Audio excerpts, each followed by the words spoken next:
Hello everybody, and welcome to a new episode of Gaming in the Wild, a video games podcast about games from the artistic, creative side of the tracks, from indie to AAA. My name's John, I'm your host. I'm coming to you from Reykjavik, Iceland, where it is a dark, freezing cold night with heavy rain outside. It's very atmospheric. It's kind of a moody night. It's a bit of a tough time of the year to live out here in Iceland with the daylight, short days, not much light, long nights.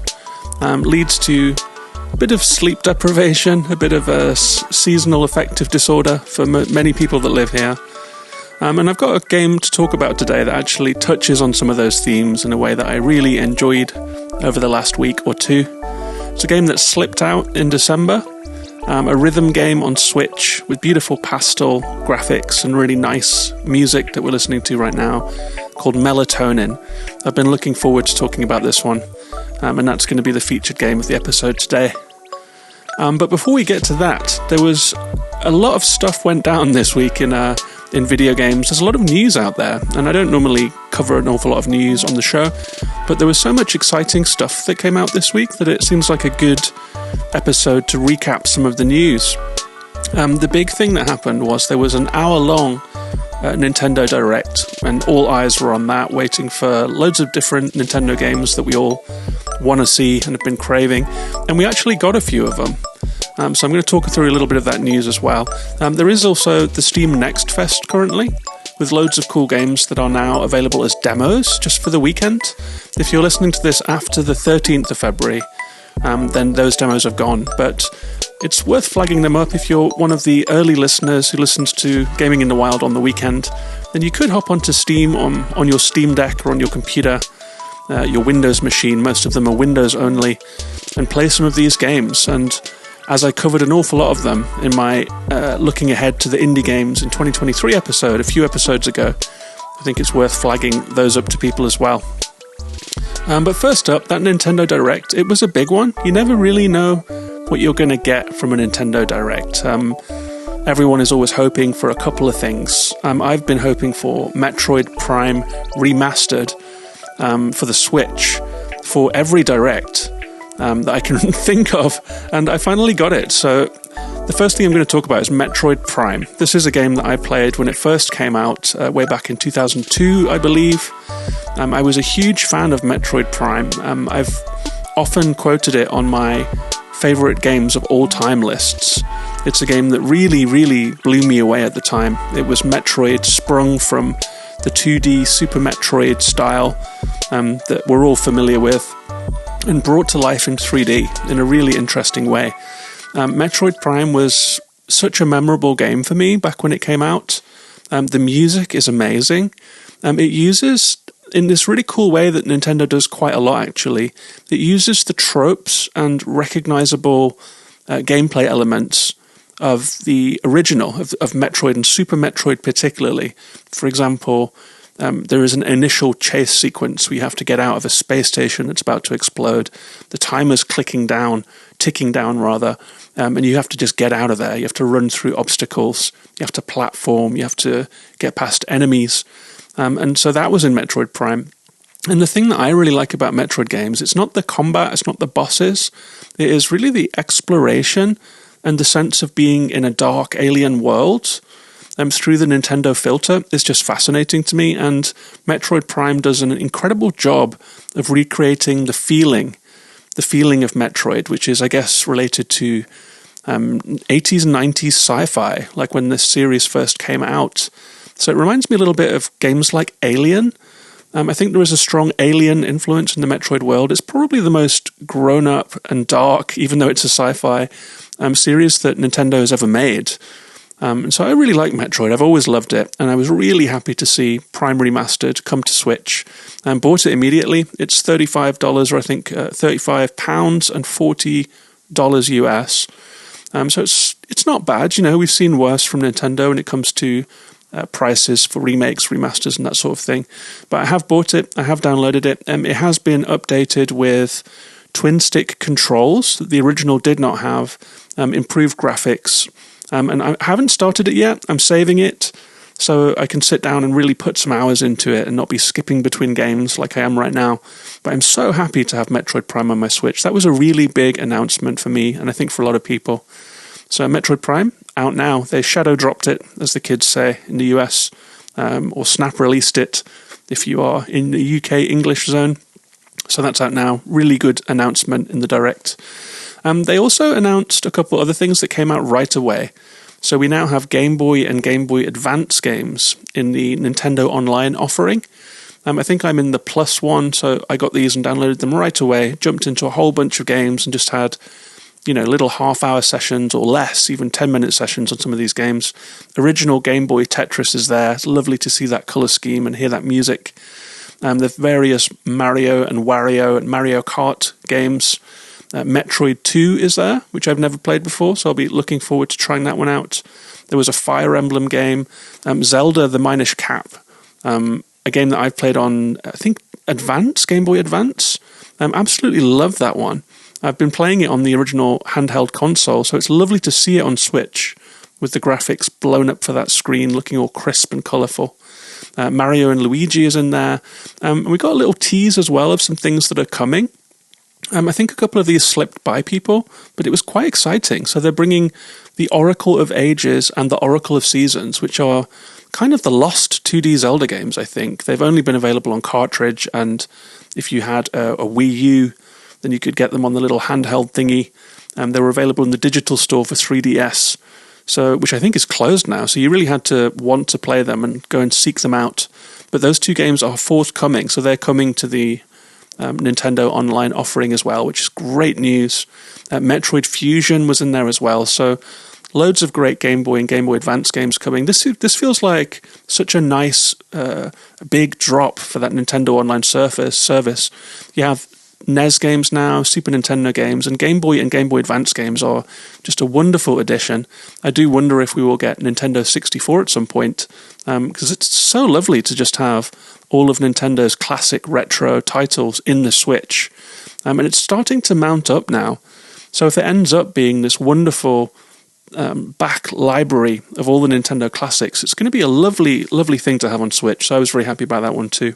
We also got a couple of updates. Advance Wars 1 and 2 Reboot Camp, which was paused because of the Russia-Ukraine war, seeing as it uses literally red and blue troops, seems to be set in that part of the world. Nintendo put a pin in it for a while.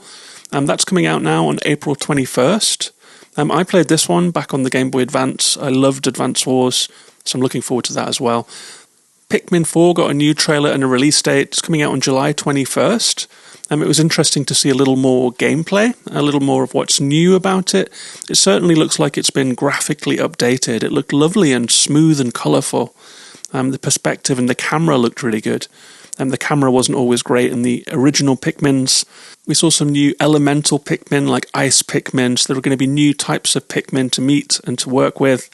And they've also added this giant dog character. Again, it's like Pikmin is always set, it's like this Honey I Shrunk the Kids, You're Tiny in a human world kind of vibe. And so there's this big old cute dog that is going to be in there now as well that you can use to ride your Pikmin across water and to bound up cliff sides and break through obstacles. And I think that everyone's hearts melted a little bit when they saw that. So Pikmin 4, July 21st. We also saw a new Tears of the Kingdom trailer with some new glimpses at what the game is actually going to look like. It's really nice that it's sticking to that May 12th release date, no more delays in the works for Zelda. And we saw a couple things that we hadn't seen before as well. We saw what looked like modular vehicles, which would really be amazing. It kind of builds on the freedom and the emergent gameplay and the physics systems that made Breath of the Wild into such an enduring title, especially on Twitter and on streams and stuff. You see people doing the most crazy things, like using metal weapons to conduct electricity in ways that they weren't meant to do, catapulting themselves around by messing with the physics. And so the idea of being able to potentially build vehicles that can fly, or that are land vehicles, like there was a cart that looked like a kind of flatbed truck. There was a hovercraft, and they looked modular. So if you can put together these different things and click together vehicles within that game, it's really going to enhance the sandbox aspects that people really enjoyed in Breath of the Wild. And we saw another nod to the time looping mechanic.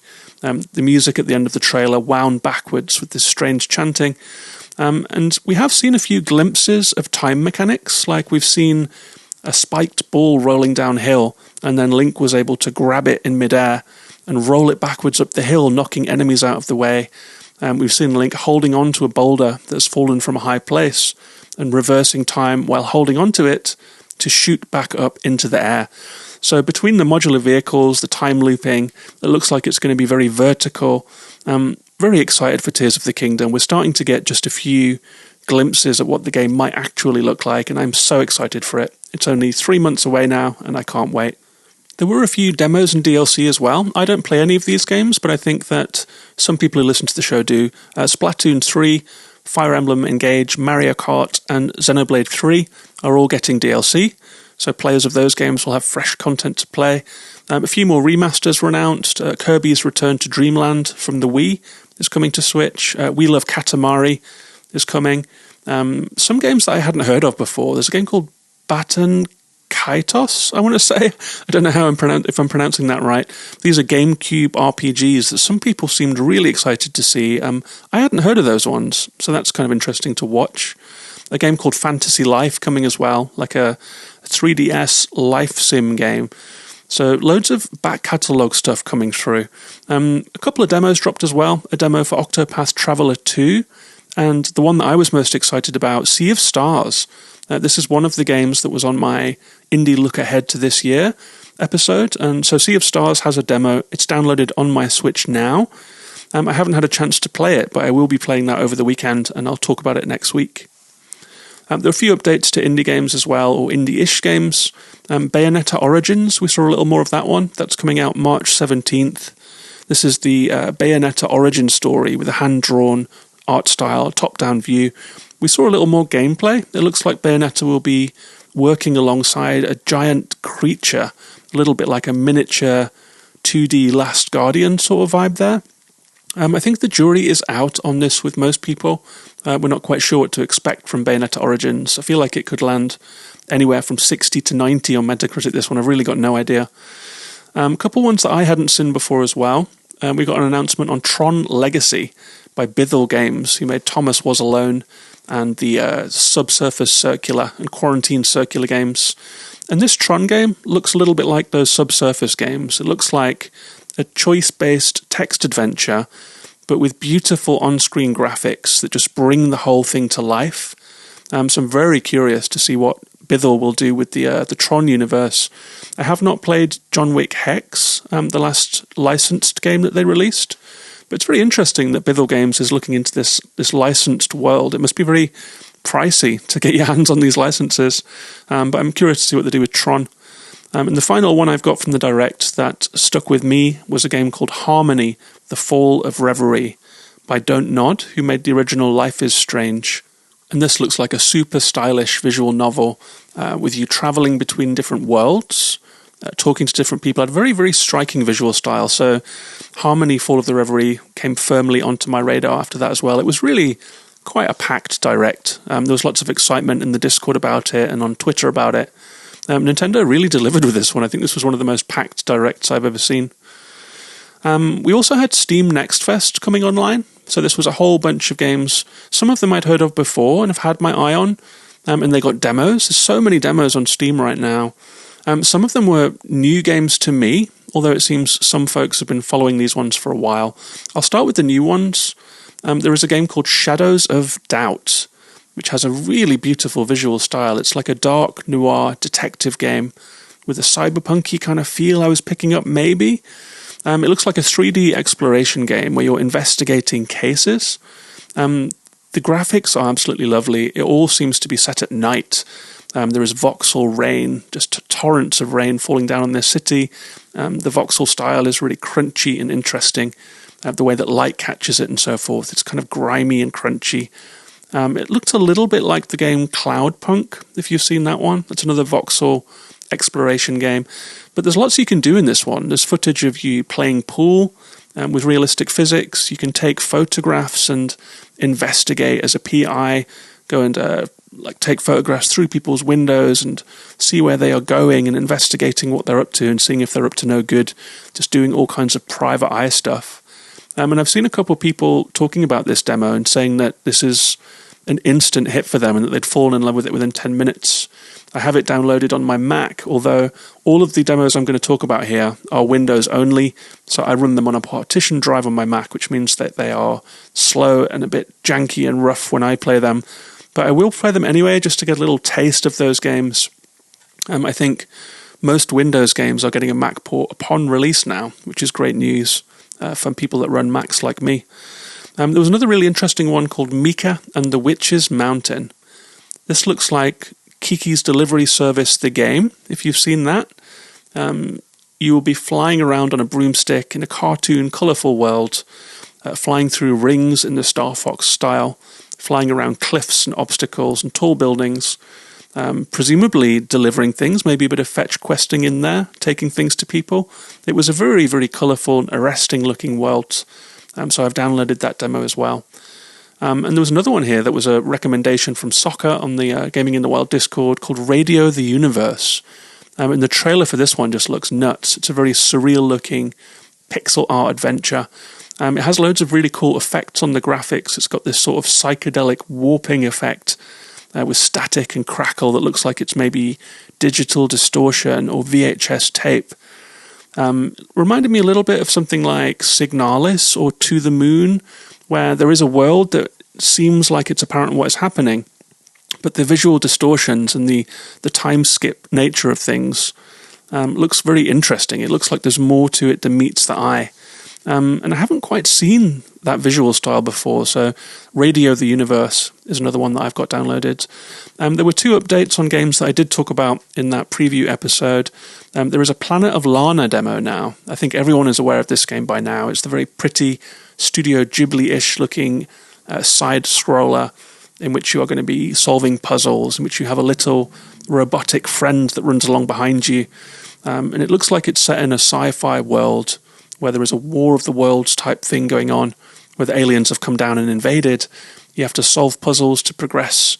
You have to jump up onto ledges, flick switches, all that sort of thing, push crates around. And I did play the demo of this one. It's only a 20-minute demo. I will say that the visual style, whilst beautiful, looks a little bit like the original Prince of Persia from way back in the day. Games like Another World as well, rotoscoped games like Flashback. And while that visual style is really cool, as I was playing this, I did get a flashback to those games in a bad way as well, because heavily animated sprites does mean that if you turn, for example, it might feel a little laggy because you have to wait for the animations to play out before you can move. So it's like the opposite of something like Hollow Knight, where you're super snappily controlling this character that just very, very responsive controls. Planet of Lana has pretty muddy, slow controls. I will also say that there were some puzzles that were logical in a pleasing way, like you could figure them out at a glance.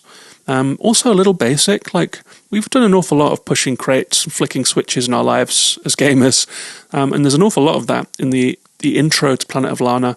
There is also stealth gameplay where you have to crouch and hide in grass, and these big spider-like robots will have blue eyes as they are acting as sentries. If they spot you, it turns to red. If they catch you, you are instantly killed. So you have to wait until their backs are turned and then do this quite fast movement to try and evade them and move past them. And if you combine instant death stealth with the muddy controls that I was talking about, I found it a little frustrating, I'm going to be honest. I've never liked insta-death stealth stuff. I always find it frustrating. So this is a me thing, this is a taste thing. Other people have really enjoyed that demo of Planet of Lana, but for me the jury is out anyway. The final game that I'm going to talk about from the Steam Next Fest is Highwater. This is the game that is set in the world of Golf Club Wasteland by Demagog Studio. That's a golf game that I really enjoyed, with a very story-heavy game. And we got a little more info about the story of Highwater. It's set during the evacuation of Earth that predates the environments that we see in Golf Club Wasteland. So the Earth is in a climate catastrophe. And in this game, we got a quote saying, "When the ultra-rich are leaving Earth and heading to Mars, the player, a normie, takes to the flooded world in an attempt to sneak on board the rocket. So that's a great scenario setup for Highwater. It's before Golf Club Wasteland, so it's the events that led up to that game. Seems like a really exciting premise. The fact that it's turn-based tactics is very interesting to me. I have not yet dipped into the gameplay, but I do have it downloaded, so I'm looking forward to trying out Highwater. I think the Steam Next Fest runs out on the 13th of February, which is Monday. So if you're listening to this before then, you can hop onto your computer or your Steam Deck, if the games are compatible, and check out all of these demos yourself. So there we go. That was a non-characteristic news block for the podcast. Hope that was useful to some of you. Before we get onto that Melatonin review, let me just mention that this is a patron-supported show. A whole bunch of people support the show over on Patreon at patreon.com/gaminginthewild. Those people get access to the show's Discord, which is just a really, really lovely community. It's been very, very active lately. We're playing Fantasy Critic, we're playing Wordle, talking about all different kinds of games. Loads of people are playing Pentiment, loads of people are playing Hi-Fi Rush. The conversation is just popping off over there lately. You're welcome to come and join us. If you'd like to support the show, get the extra episodes, join the Discord. It's patreon.com/gaminginthewilds. As always, a big thank you to all my existing patrons, and a big thank you to you, if that's something you consider. And with that said, let's move on and talk about the featured game of this episode, Melatonin.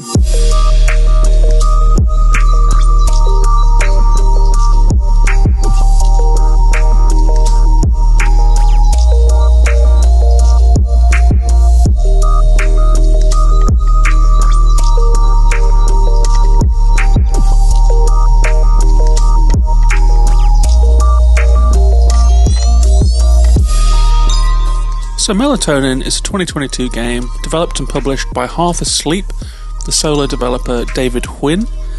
Music is by Darby Phillips and a mixed bunch of artists like Gravity Sound and Yotam Perel. It came out on Switch, Mac and PC. I played it on Switch, it plays perfectly.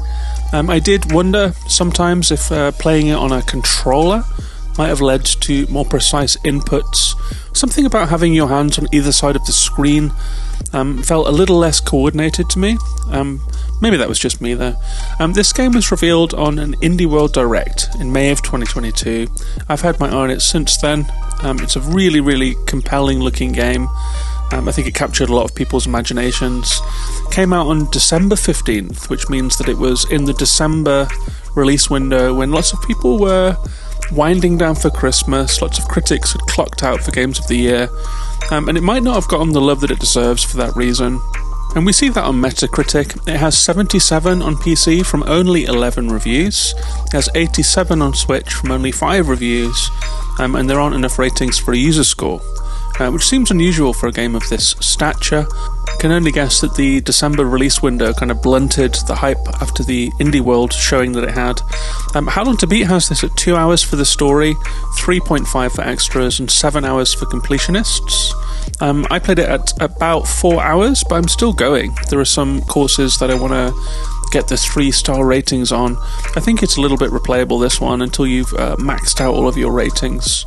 And the developers describe it like this. They say, Melatonin is a rhythm game about dreams and reality merging together, harmonized through a variety of dreamy levels containing surprising challenges, hand-drawn art, and vibrant music without any intimidating overlays or interfaces. And I'm not a big rhythm game player, but it is true that this one doesn't have any of that kind of 4 tracks all streaming towards you with different buttons to hit on the beat. It's all conveyed through animation in this game, so it is perhaps a simplified rhythm game in some ways. And my take on this one is, Melatonin is a short and sweet rhythm game that combines pastel colours, soft line art, and lo-fi beats. You tap and combo your way through the mundane dreams of a sleep-deprived protagonist, and you're left feeling relaxed, focused and optimistic. And there is a lot to like about this one. The art and the music in Melatonin is wonderful. It has a wonderful washed out sort of pink, chalky, blue palette to it. All of the line-drawn animation is just wonderful to look at. The music has a really nice sound to the whole thing. This is a really aesthetically strong game. and it really sells the gameplay through how good it looks and how good it feels.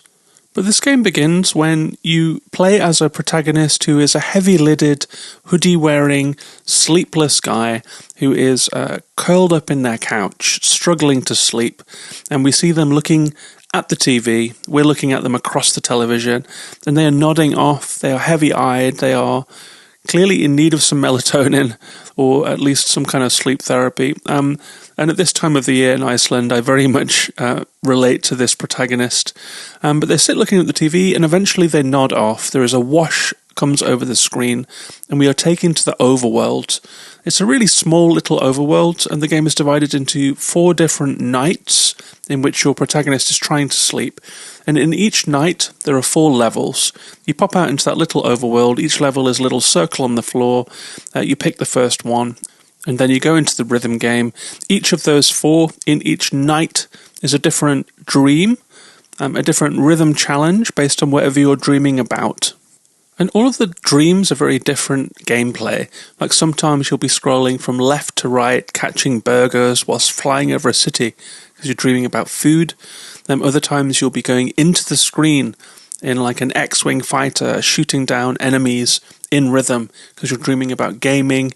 There are other ones where you're running a cash register and endless valuable objects keep coming down the conveyor belt and you have to beep them in rhythm. There is a weightlifting game. You're dreaming about exercising, presumably to try and tire yourself out for sleep. So it's all of the kind of concerns of modern life, basically, that you're dreaming about here. And they're all represented in different side-scrolling, vertically scrolling, or, different presented levels, each with their own custom animation. They all look and feel really, really fun, and they all use different rhythms. But what you're actually doing is that in each of these levels, there will be a track playing. They will all have different rhythms, different tempos, different melodies, and you have to hit on the rhythm. And this gameplay is pretty interesting in that, it will use the X button on the beat sometimes, or on the half beat. Sometimes you have to hold and release. So you're hitting hold, you're waiting for a cue, and then you're releasing on cue. Sometimes you're hitting rapidly in a row. Sometimes you're using combinations of buttons. So it's like X is the main button, and then L to do something that leans left, like jump between ladders, and then R to do something else, like jump right between ladders. Or if you are in the work level, emails will come at you from front, left, and right, and you get like a very short visual cue. You have to really use your reactions here and learn the patterns a little bit. So if an email comes at you from the front, then you hit X, left, you hit left, right, you hit right. Sometimes it comes from somewhere else and you have to hit all the buttons at once. And depending on how you do, you can get 1 star, you can get 2 stars, and you can get 3 stars on each level. If you get into a streak, you will get more points and the gauge will fill up faster based on how your performance is going. So you're really incentivized to get a good run going. And it's a really nice feeling to settle into a track, learn the patterns, and start firing on all cylinders.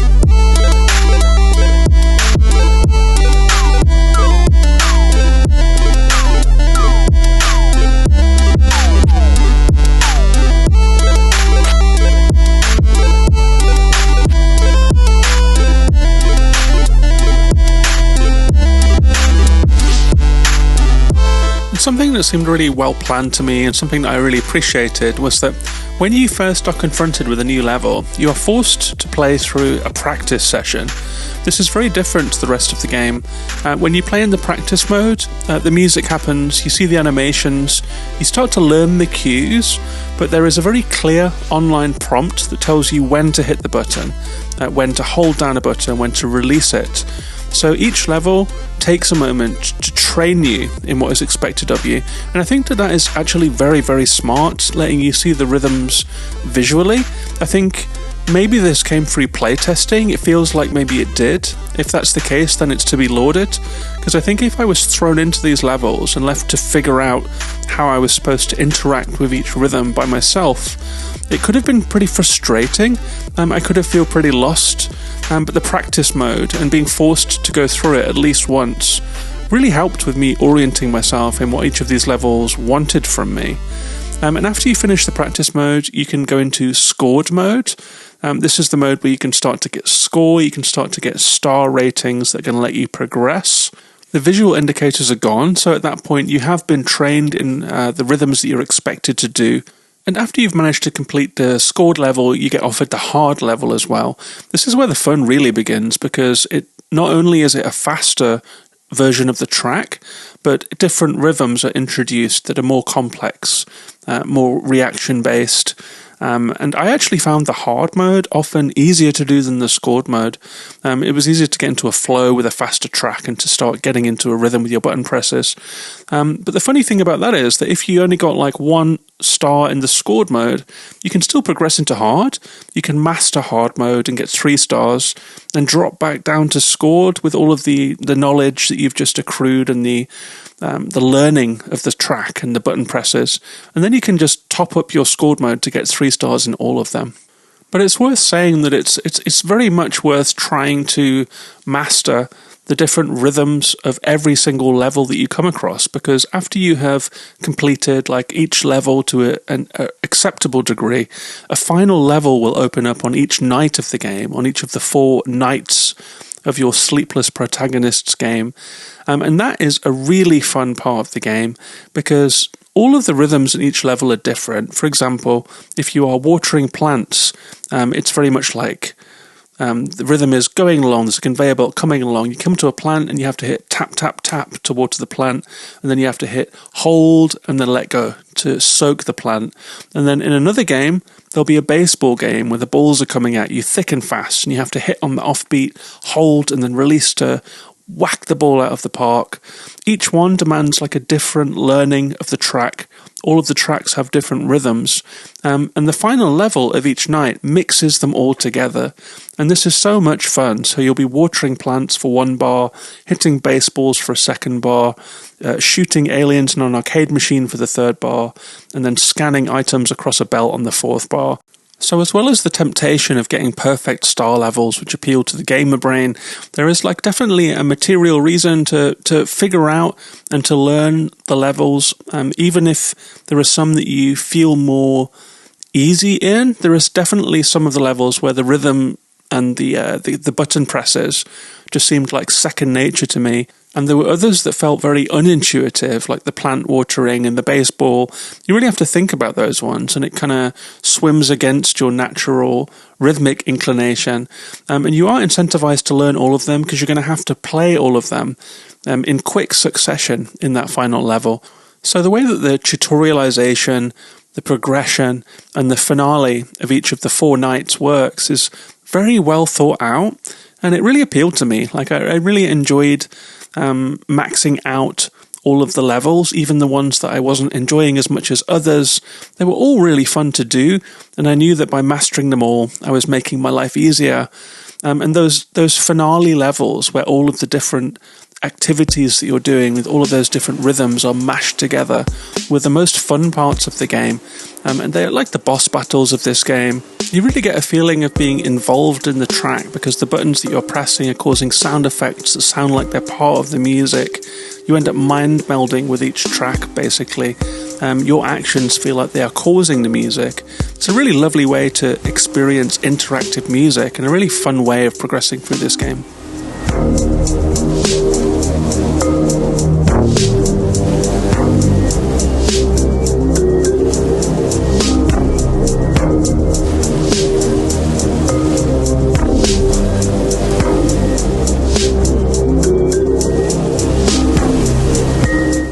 And I really enjoyed about this one too is that the activities that you do, they are like dreams that you might have, but there is a certain resignation to them. Like it's very much like shopping is the dream, and you are swiping like you have to work the desk and you're panicking about work.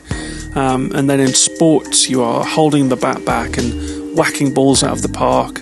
And if you miss them, then it's like a late bat or a miss. And then there is working out, where your character is sweating away, pumping iron in the gym with their personal trainer or whatever. There is a dating one where you're swiping left, swiping right, swiping left, swiping right, different rhythms.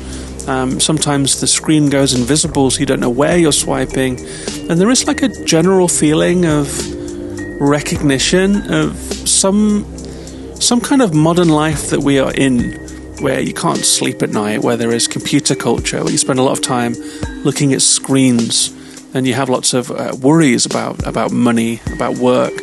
And so between the lines of this very light-seeming game, there is actually some recognition of the reality of life in the era that we're in that I found kind of comforting. And I think it added a lot to what this game is and how it feels to play it.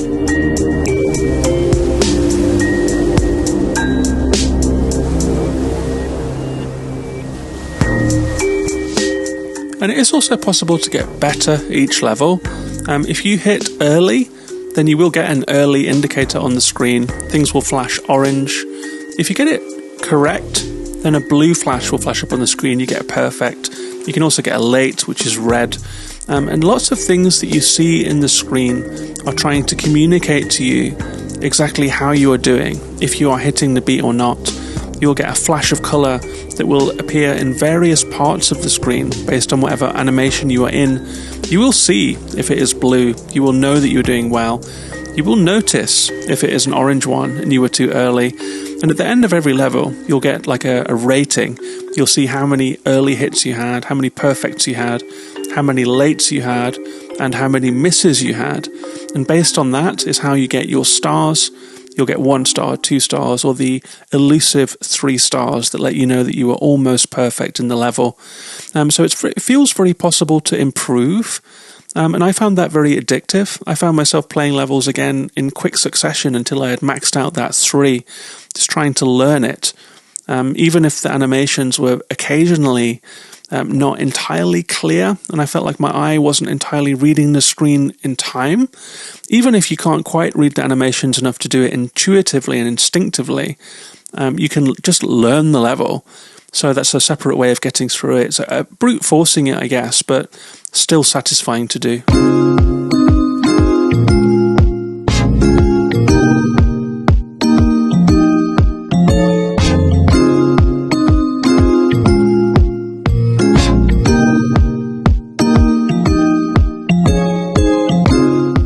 And I think my favourite thing about this game, all told, was that somehow there was a sense of focus that came to me while I was playing Melatonin, like a gentle sense of focus. Like I found myself after a session realising that I'd only been thinking about the game. Like the game, whilst I was playing it, it was all that occupied my mind. Like it fully occupied my senses. There was a type of focus and a type of concentration. There was a feeling of late night moments as well, like looking at screens, feeling sleepless. I certainly feel that in my life, and I think a lot of people do. Worrying at night, like before bed, like worrying about your life.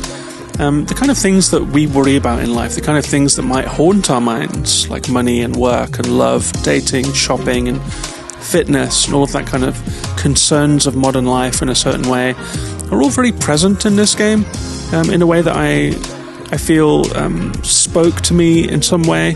It's also quite a tender look at how it feels to be alive right now, to be fretting about things, to be blinded by white screens when we should really be sleeping.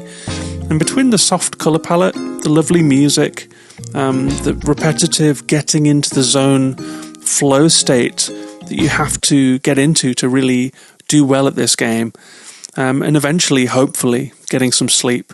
The whole thing left me feeling relaxed somehow. It left me feeling kind of seen somehow.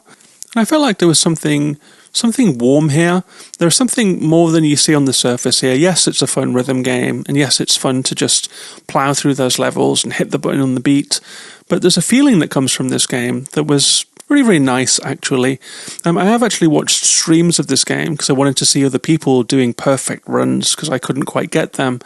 And at the end of finishing this game, like all of the streamers just seemed to lean back in their seat and just smile faintly and say, this game was good, man. And like, I think that's a combination of the look, the feel, the music, the subject matter, and the mode of concentration that it encourages all lean into something quite special. I think I came away from this game feeling quite warm and fuzzy, and I think other people did too. I think this is a real strong recommend from me, and it certainly would have snuck into my Games of the Year mentions, if not the top 10, had I played it back in December. Maybe that means I should allow it for next year. We'll see how I do with that, but a wonderful game. Definitely try it. That's Melatonin.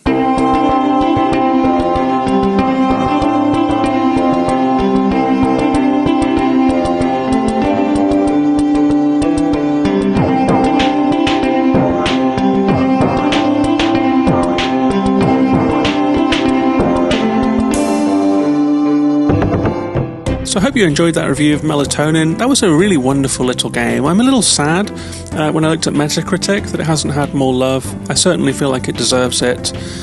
Switch was a really nice way to play it. I got a Twitter comment from Quiet Hydra, at Quiet Hydra, who said that they played the demo this time last year in a Steam Next Fest. They wish that they had played it on Switch, because they think it would have been a good game to kick back with on the couch and play. And while I said earlier that I think this might be a nice one for the Pro Controller, or a mouse and keyboard if that's what you're accustomed to, I do have to say that the general mood of this game and the vibe of this game, the look and feel of this game, made it a perfect game to play on Switch handheld and wherever you are most comfortable, whether you're laying back in the couch or playing it in bed, ironically, when you should be going to sleep and not looking at screens. I do think Melatonin is a nice fit on the Switch. It's not expensive, I think it's £15, and I think it's well worth it for that price. It's a game that I will come back to, I think.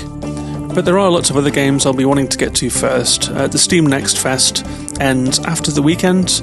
I will get this podcast out tonight on Friday the 10th, just so people can hear it earlier and maybe play some of these games that are available right now.